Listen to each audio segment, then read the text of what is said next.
I don't think I'm the jerk at all in this, but I still would like some opinions of people who aren't involved in the situation. Okay, I, 28-year-old female, was never close to my parents. They had me when they were really young, and I think they kinda resent me for that. Because I was always a well-behaved kid in their eyes, I kept my messes during my teenage years pretty well hidden. I had good grades, a job, I got into a good college, but it wasn't enough for them. I gave up with trying, and I kept minimal contact with them when I moved out. You're not supposed to fight for the love of your parents.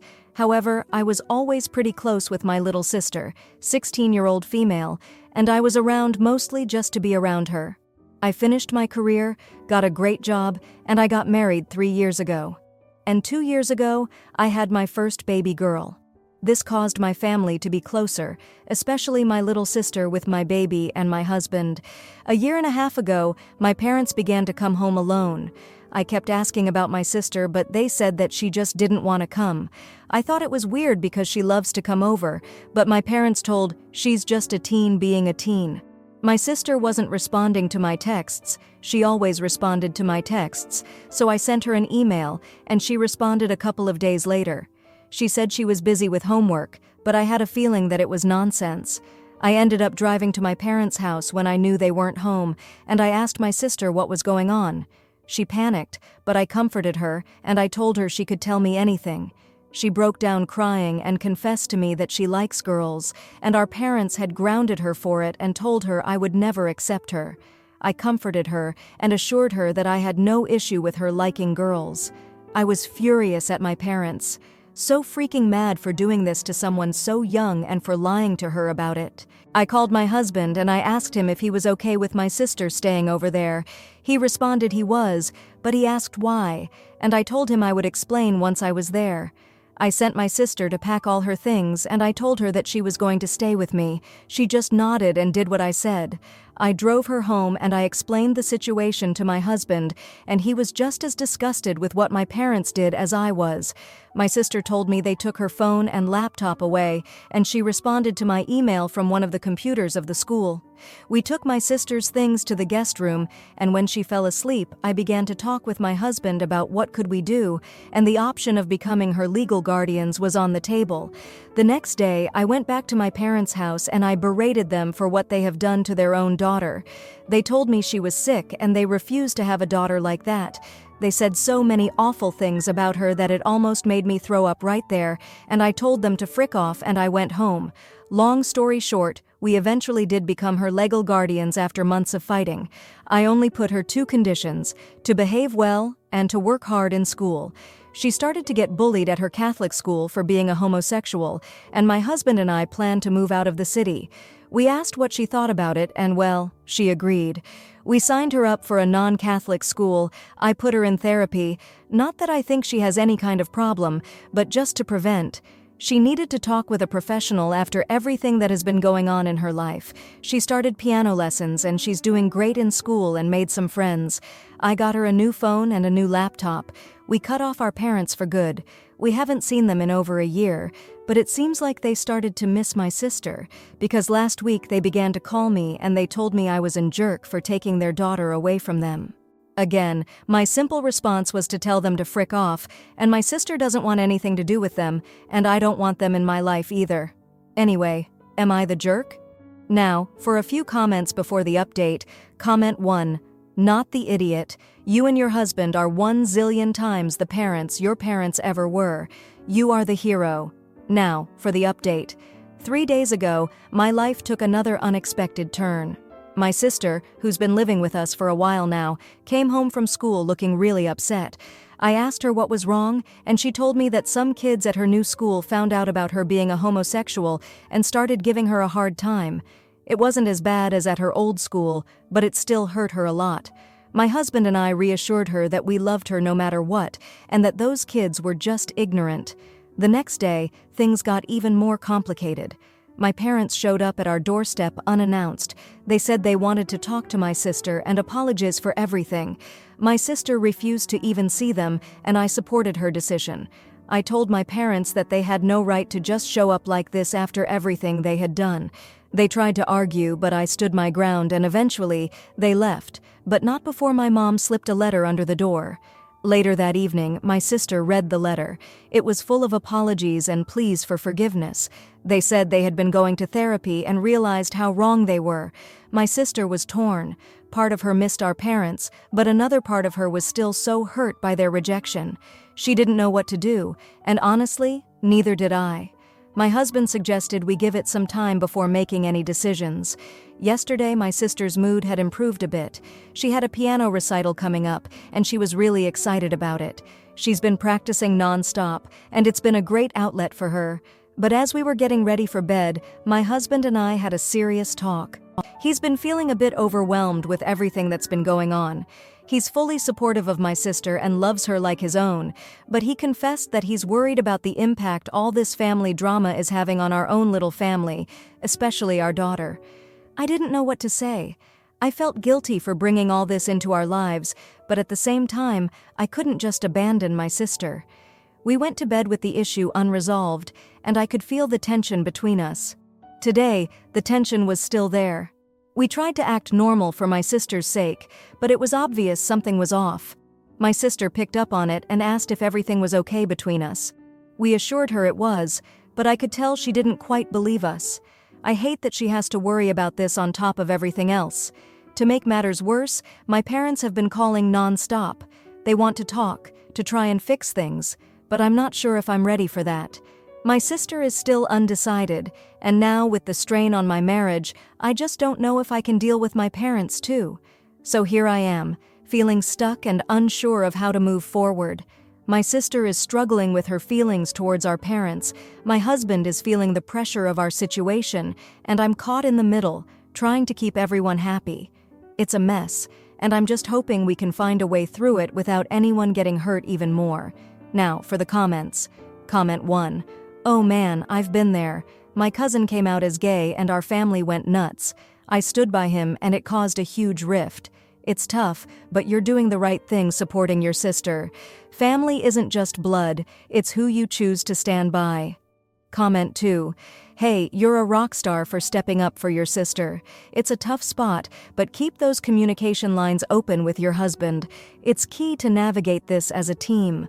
Your sister's lucky to have you, and with time, hopefully, your parents will truly come around.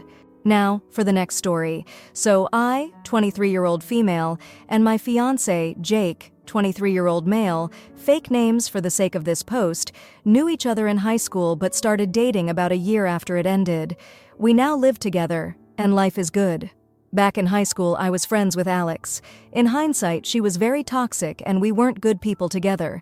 After high school ended, we drifted apart, and I ended up deleting her off social media because of her behavior. A bit of background about Alex. One thing she did a lot in high school was date around the friend group.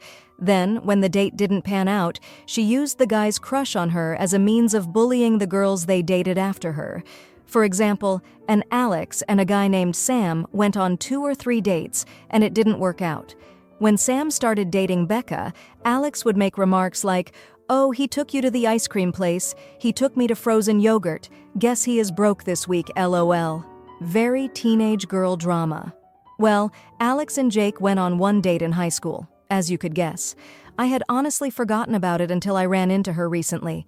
I was making small talk about me and Jake's life, engagement and such, when Alex started chuckling and saying, "Well, it's a good thing he got over me, or it wouldn't be happening."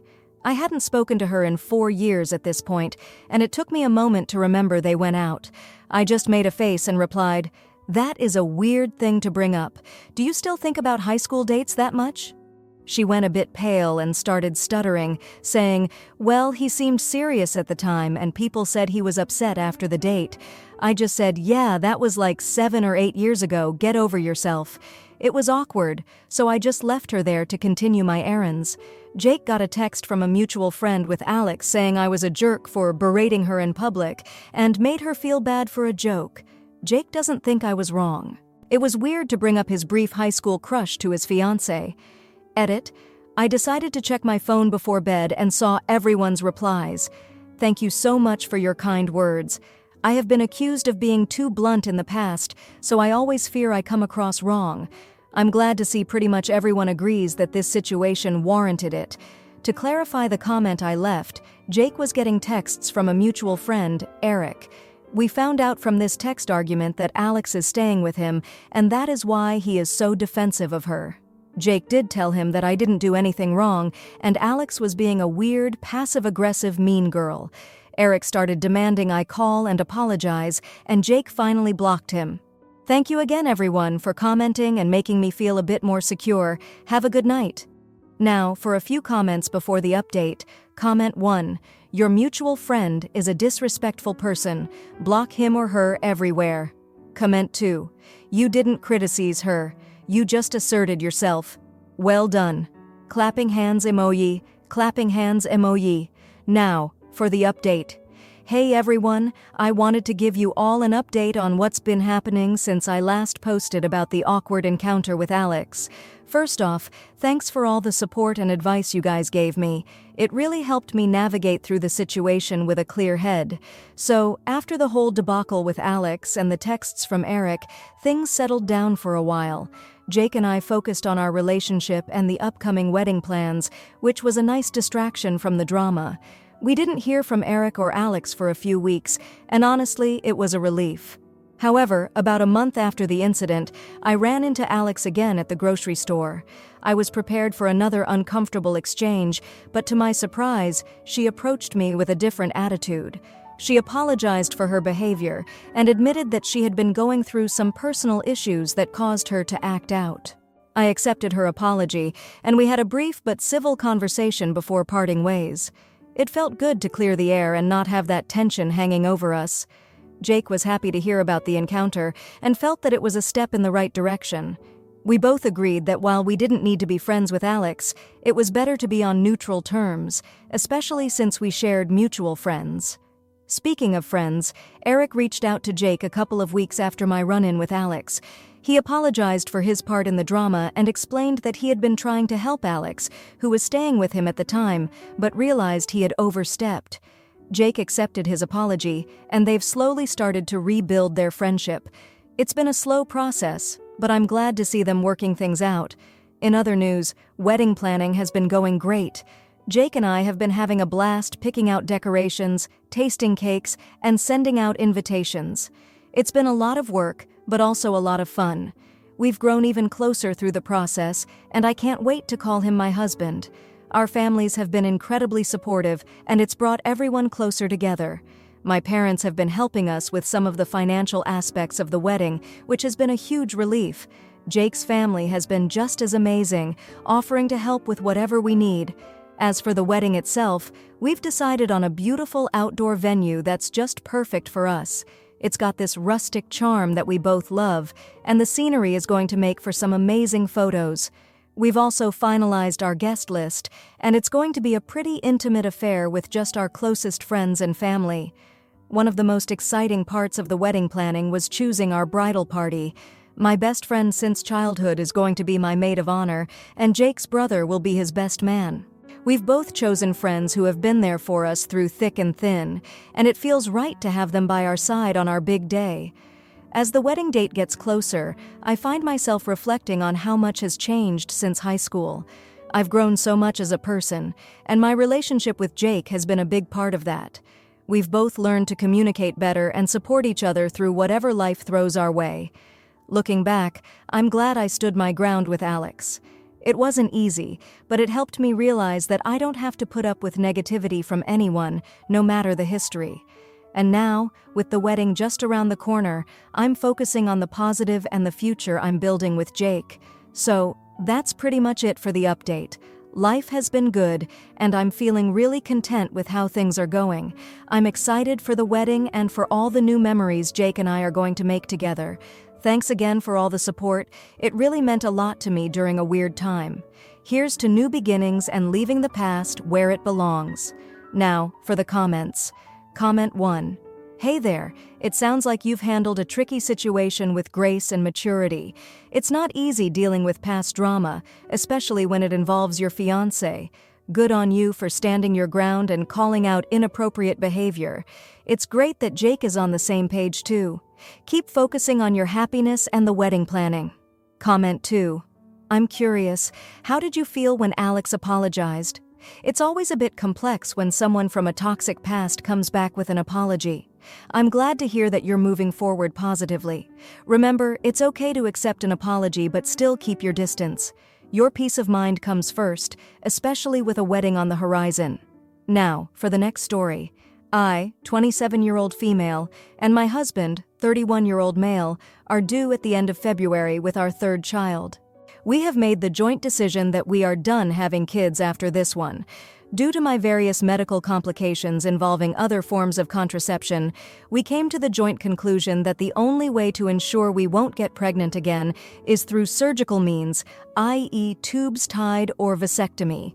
I agreed early on in this pregnancy to get my tubes tied, but the closer we get to the delivery, the more scared I get of this serious procedure. As I mentioned, this is our third child. And birth is already a pretty painful, terrifying, difficult life event that I will have to physically recover from, and the idea of an added procedure like this really scares me. I discussed the procedure with my OB at my last appointment and was informed they cannot put me asleep for the procedure, but she assured me I would be drugged enough not to care or remember it. But the idea of being awake while someone is mucking around inside my abdomen is just terrifying to me. My husband won't even consider the idea of getting a vasectomy, even though from what I have read it seems to be the less risky, serious procedure. I understand the macho male perspective of not wanting to feel like less of a man, but also think that's a silly reason for why I should have to take on another procedure when I'm already the one who has to give birth. Shouldn't he at least consider sparing me this huge procedure? Or am I the AH for wanting to take his manhood? Edit. So I just got done talking with my husband about the idea of me not wanting to get my tubes tied and my fears involved. I'm not sure if this was the result y'all were expecting, but he was beyond understanding and receptive.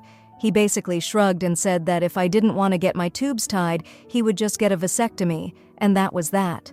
I asked him what his hesitations involved with a vasectomy were, and reassured him that I wasn't trying to force him or convince him to get snipped. I just wanted to share my fears involved. He didn't list any reasons for not wanting to get it done. If I didn't know better, I'd think he never had a problem with a vasectomy. But I know he's expressed before that he didn't want one. Maybe he was joking because it wasn't in a serious conversation setting, or maybe me leading with my fears made him less afraid of his own possible procedure. To be honest, he seemed more interested in the game he was playing. But there you have it. Hubs will discuss getting a vasectomy at his appointment next month, and I will let my OB know that I've decided against getting my tubes tied, for now, at least, because of the possible complications. So yeah, turns out no one's the idiot. But y'all are definitely the comedic geniuses. I appreciated all the stories and laughs. Now, for a few comments before the update. Comment 1. Woman. Grows for 9 months each and pushes 3 watermelon-sized humans out of her body, still considers surgery. Man. But what if that little snip makes me lose my Y chromosome? Comment 2. Lame. I had a vasectomy and it was no big deal. Wasn't fun, but nothing compared to what my wife dealt with giving birth to our kids. Now, for the update. A lot has happened since I last shared about the whole situation with my husband and me deciding who should get the surgery to prevent future pregnancies. It's been a whirlwind of emotions and discussions, but here's what went down. After my husband agreed to get a vasectomy, he actually went to his doctor's appointment to discuss it. I was relieved, thinking that was the end of it. But no, it wasn't that simple. He came back from the appointment and seemed off. When I asked him about it, he said the doctor had explained the procedure, the risks, and the recovery time. He was quiet for the rest of the night, and I could tell something was bothering him, but he wouldn't open up about it. A few days later, he finally admitted that he was scared. The idea of surgery, even a minor one, freaked him out. He said he felt pressured into agreeing to it because he didn't want to see me scared. I felt terrible. I didn't want him to feel like he had to do something he was uncomfortable with just because I was scared too. We were stuck. I didn't want to get my tubes tied, and now he was second-guessing the vasectomy. The tension between us grew. We started snapping at each other over little things, and the stress was affecting our relationship. It felt like we were both scared and didn't know how to make this decision without one of us feeling like we lost. Meanwhile, my due date was getting closer, and the pressure to make a decision was mounting. I was already dealing with the usual discomforts of late pregnancy, and the added stress of this decision wasn't helping. I started having trouble sleeping, constantly turning over the options in my head. Then, my husband's best friend, who had a vasectomy a year ago, came over one day. They talked for hours, and I could hear them laughing and joking in the living room. I hoped his friend could give him some perspective and ease his fears. But when my husband came to bed, he was quieter than ever. He didn't want to talk about what they discussed, and I didn't push it, but I could tell that the conversation hadn't eased his worries. As the days went by, we both started doing our own research, trying to find alternatives. We looked into long-term but non-permanent contraception methods, even though we knew they weren't ideal given my medical history. We were trying to find a compromise, but nothing felt right. Then, one evening, my husband broke down. He admitted that he felt like he was failing me and our family. He was worried about the risks of me getting surgery right after childbirth and the long-term effects it could have on my health. But he was also scared of the vasectomy, of something going wrong, of changing how he felt about himself. It was the first time I saw him so vulnerable about it, and it broke my heart. I tried to reassure him that we'd figure it out together, that his feelings were valid, and that we didn't have to rush the decision. But the truth was, I was just as lost as he was. I didn't want to push him into something he didn't want to do, but I also didn't want to go through another surgery myself. We decided to table the discussion until after the baby was born. We thought maybe once we weren't so focused on the pregnancy and the upcoming birth, we could think more clearly about our options. But deep down, I knew that delaying the decision was just a temporary fix. The issue was still there, hanging over us. Now, here we are, a month later. Our beautiful baby was born, and we're over the moon in love. But the joy of our new arrival is tinged with the unresolved tension between us. We're both exhausted, both emotionally and physically, and the topic of surgery is still a sore point that we dance around.